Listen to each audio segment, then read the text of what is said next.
If you come out here and you build something of great value, you can make it. That's what's amazing about Silicon Valley. There's this groundswell of smart people dedicated to using technology to solve very difficult problems. Meet African technology entrepreneurs who are committing their lives to scoring big in America and hopefully even bigger back home. Voice of America presents a documentary special, Beyond the Unicorn, Africans Making IT in Silicon Valley.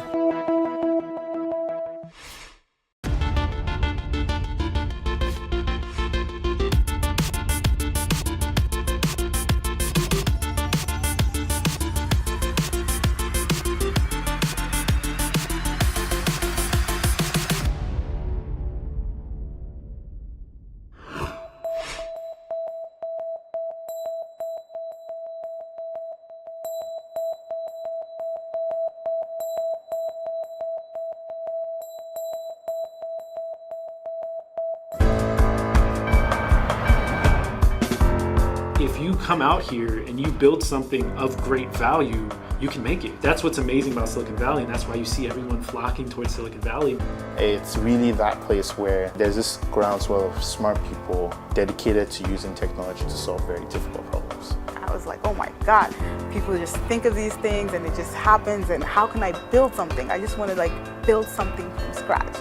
We come here ready to make something of ourselves. So when an African leaves Africa and comes here, we're coming here to do battle.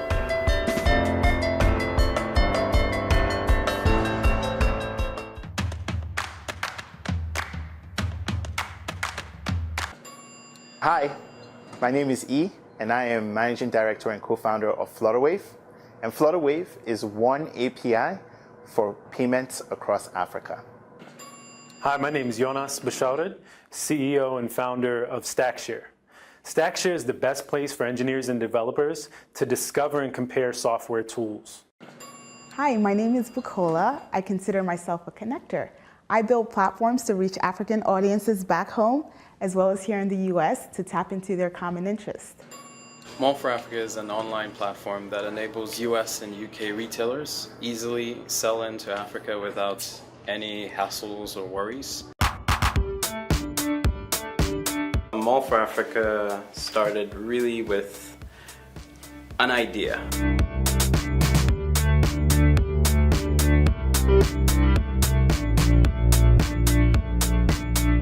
I was born and raised in Nigeria, so out of necessity, I guess, my parents and brothers and friends thought they could utilize me as their shipping company. There was one day in particular, I went to the airport and I had 10 suitcases. And I remember vividly the lady across the counter, it was a Delta flight, the lady across the counter looking at me like up and down, like, you are not serious, this is not gonna happen. So I decided to build an app. Jandos Radio started off with just word of mouth.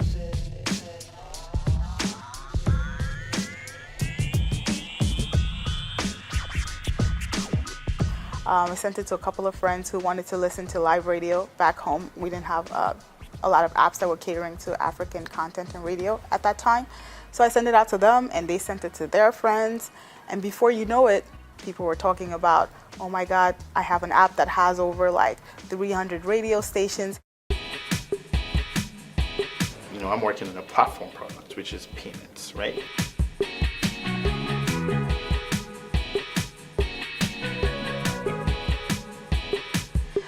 And I started digging into that and realized it was an absolute nightmare to be a developer and get paid in Africa. I'll give you an example.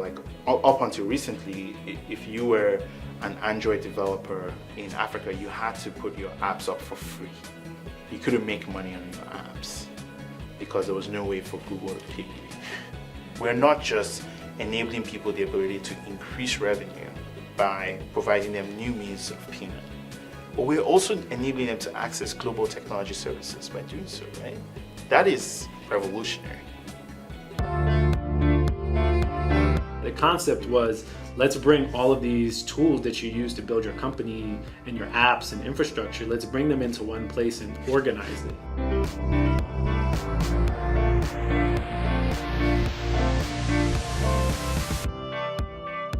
And other industries had done it.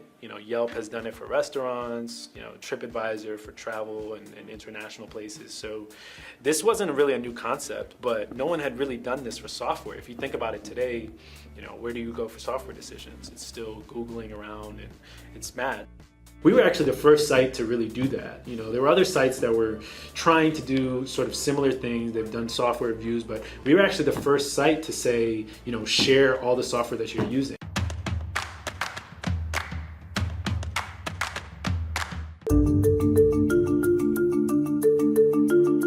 For an average entrepreneur in Silicon Valley, there are stages to what the venture funding cycle looks like.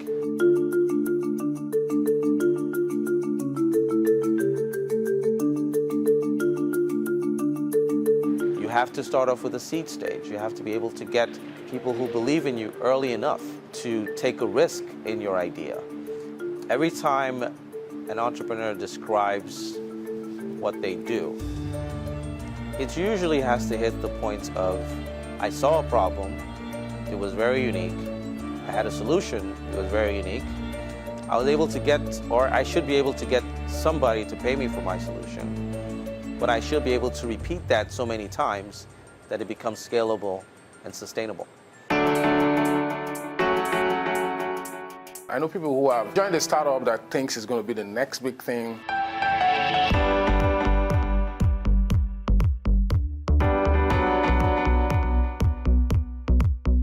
And then you just wake up one morning and they didn't get the funding round and it's lock up shop. And that's it. Happens a lot more often than it's talked about. We hear about the Facebook and Google and Apple and all the other startups that are successful, but 1 out of a million succeed and the rest fail.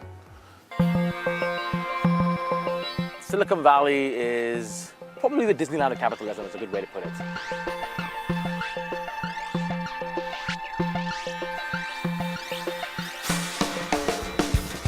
It is a place where you can come and make your dreams come true, and particularly in the technology space, it's a really a good ecosystem to get things done. And of course part of it's venture capital, right? So people take risks here, and it's a place that's tolerant of failure. They're not looking necessarily for the steady company, they're looking for companies that will grow quickly.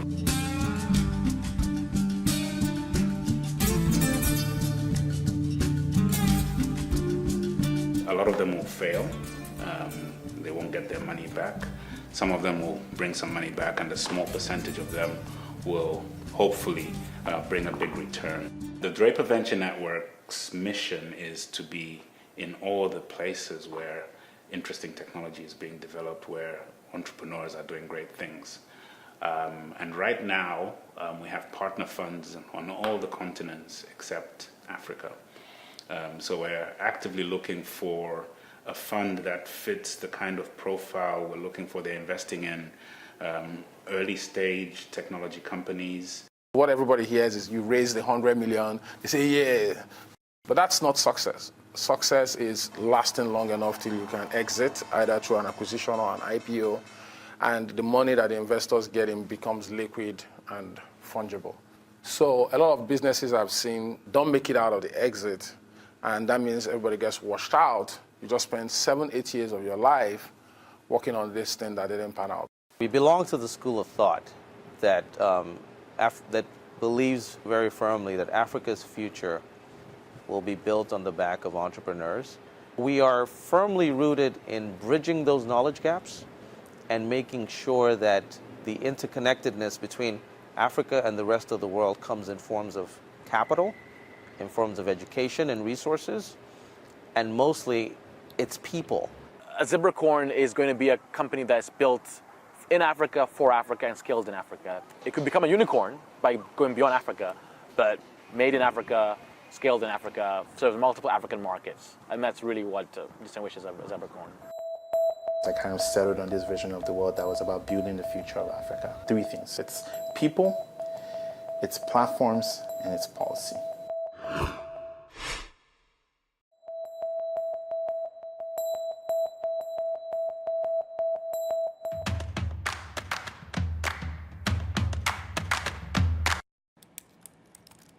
So the first piece of code I wrote was my freshman year in college. I was like 16. I took Java, and it was a program to like animate some radio, and I was able to code it, and I'm like, oh wait, it works. Like I just wrote code. I typed stuff and I ran it and it worked. I got thrown into mobile app development towards like 2010, where I created an app that went viral in Nigeria. Initially, it just started off as just radio and nothing else. So I said, what about news? What about gossip news, entertainment, sports, health news? Then I was like, okay, we can make this a little more social. What about having people interact on the app? I'd always been into tech, growing up, I was like the tech person within our family, people would always look to me. So I'd always been interested in it, but I'd never considered it as a real career path because I didn't have someone that I could point to that was in that industry. Everyone I knew was, sort of outside of tech. I started to look at the internet as this space where it didn't matter who you were, but you were able to reach the most amount of people. Hey, good to meet you, I'm Mark. Mark Zuckerberg was my earliest influence.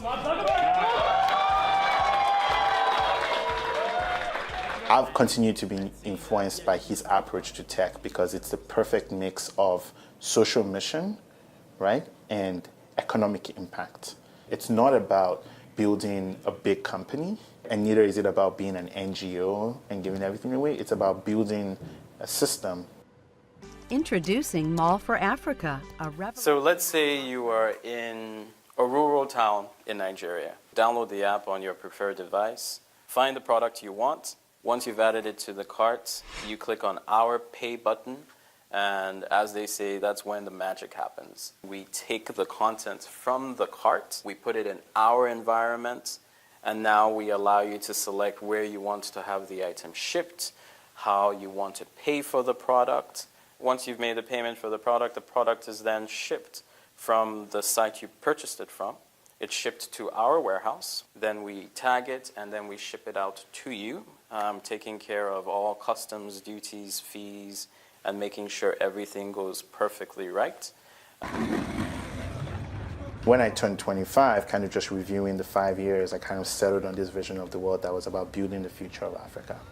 And for me, it settles on three things. So it's a remarkably clear vision of what I want to do. And it's very simple. It's people, it's platforms, and it's policy. Andela is a platform for tech-powered growth. Its future will be written in Lagos, Nairobi, and cities across Africa.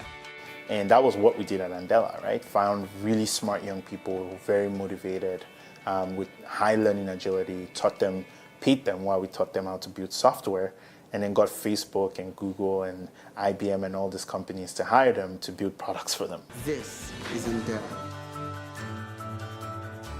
So what Flutterwave is, it's an API that enables anyone from anywhere in the world to process any kind of payment across Africa. We are finally making financial inclusion real. Every time I went to one of these hackathons, I'd see a new API and I'd think, man, I should know about that. Like there should be this one online space that has all the best stuff and feedback from developers and engineers and people actually building software, I was like, man, this should exist and I should just go build it, And so I just treated it as a side project at first. At the time, it was called Lean Stack. Eventually, I got introduced to this guy named Nick Grandy, and he was the first employee at Airbnb. So we started working together for about 6 months. We built out the first real version of Lean Stack at the time, and then he actually stayed on as an advisor, and he was the first investor. So, that was big. We had a hosting company that had malfunction in their servers, and they deleted the whole database by accident and had no backup. Sadly, we had to shut down temporarily, but we're working on rebuilding. We believe the best way to solve this problem is to show you what the best companies in the world are using and why. The transition it's like realizing that the best thing we can do is try to mimic an in-person conversation between two people, the two engineers, right? It's like, okay, what's the problem you're trying to solve? Oh, okay, well, we don't have good visibility into how our app is performing in production. Okay, well, here's what we use, right? Like, here's how we solve that problem, right? And you tell them what you use, and then like within 30 minutes, it's like, okay, I know that I need to use that now because I trust this person. I trust their decision-making process, and it sounds like a good one to go with. So let me go with that.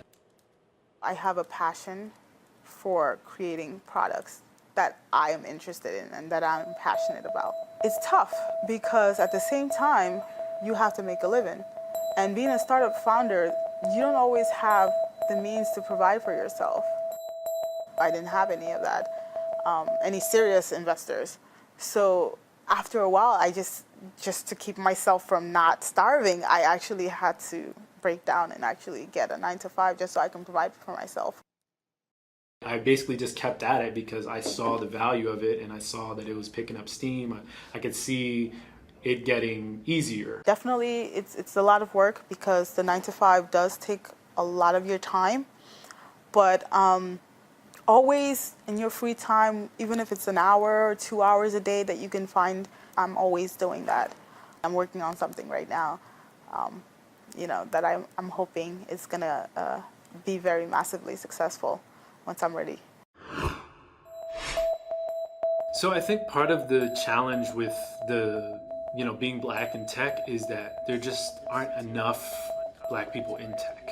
Where I work right now, I'm the only female mobile engineer. I'm also the only black mobile engineer. It's not something that I expected.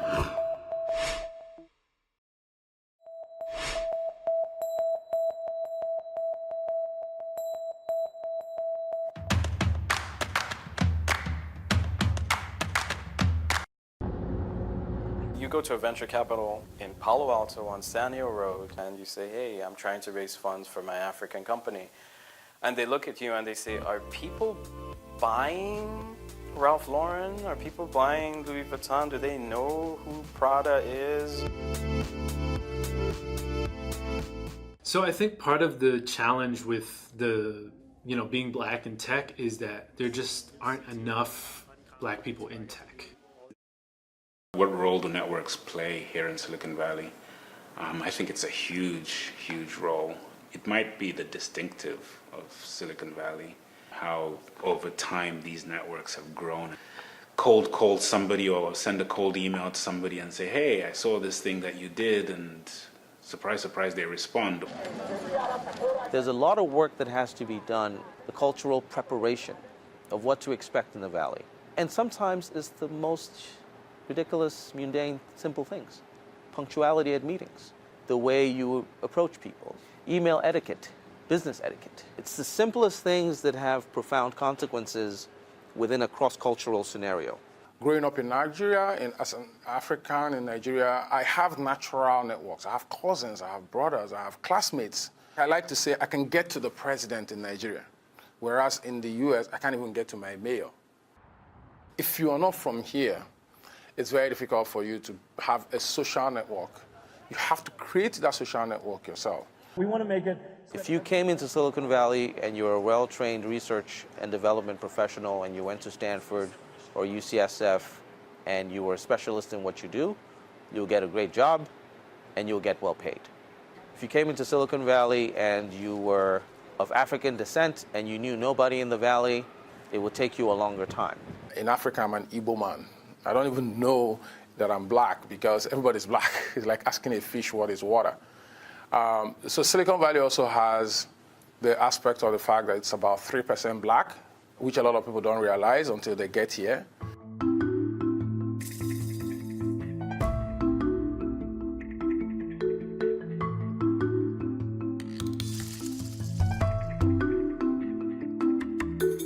Where I work right now, I'm the only female mobile engineer.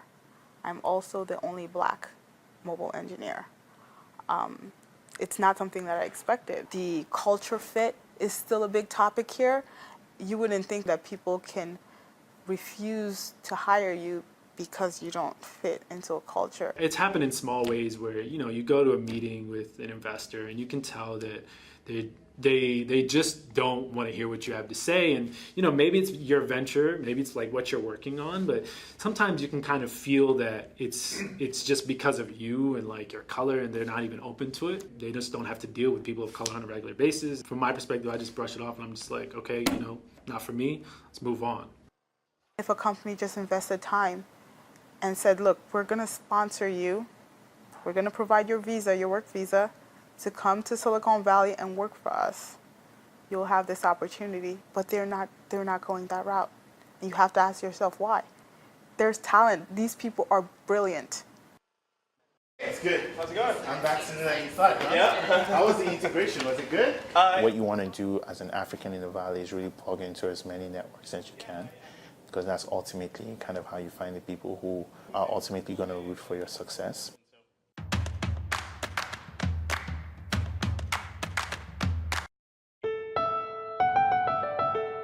I definitely see myself doing this for the next, at least 5 to 10 years. And I think anytime you're building a company, you have to be thinking long term.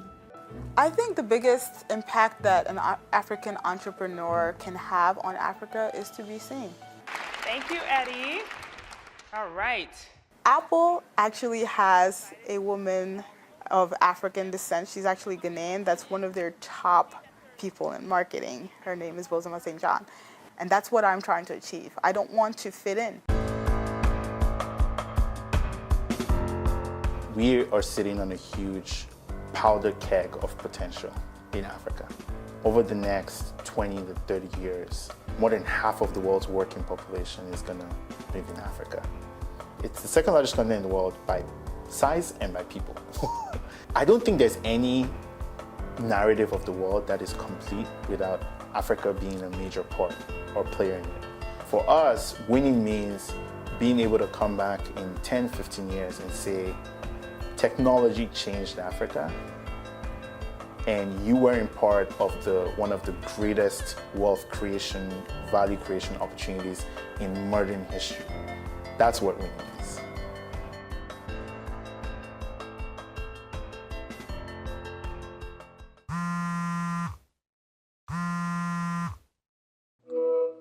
Okay. Hello? Hey, how you doing? Hi everyone. Since we last met, we have made a lot of progress and done a lot of great things. We're under a new name called Mall for the World, which is same thing as Mall for Africa, but outside of Africa. I have released a new app called Afrocast, and basically it's a podcast aggregator for millennials. So far, we are in beta. We have over 300 users, so I'm really excited about that. We launched a new jobs platform that allows engineers to essentially find jobs based on the technology they're familiar with. We've had our best month ever in terms of traffic. We were also featured in Software Development Times, online magazine for engineers and developers.